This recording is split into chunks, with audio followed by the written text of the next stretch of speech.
In today's video, I'm going to teach you how to use Ripple Delete to remove gaps and clean up your timeline.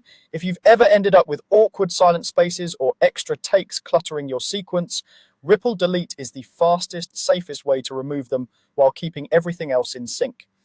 We'll keep this simple and precise. Start by selecting exactly what you want to remove. If it's an empty space, click directly in that gap on your timeline. Most editors will highlight the gap so you know you've targeted the right spot. If it's an unwanted clip instead, click the clip itself to select it. Take a moment to zoom in if needed and double check that only the gap or the single clip you intend to remove is highlighted. This prevents accidentally affecting other parts of your edit. If your project has multiple tracks, make sure the selection is on the correct track and note that locked tracks won't be changed by Ripple Delete. With the gap or the clip selected, right-click to open the context menu, then choose Ripple Delete.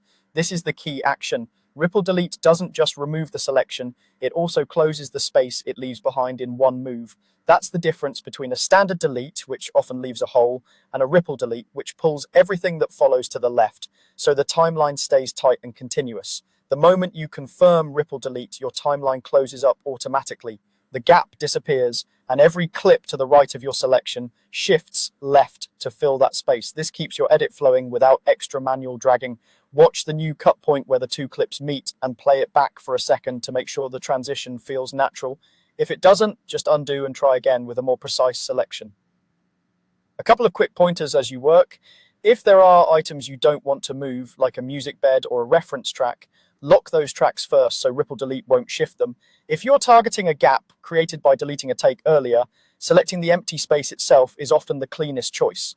And remember, Ripple Delete is great for tidying rough assemblies. You can repeat the same select right-click Ripple Delete process wherever you see dead air or stray clips. That's it. Select the gap or clip, right-click and choose Ripple Delete and let the timeline close itself up. It's a small move that makes a big difference in keeping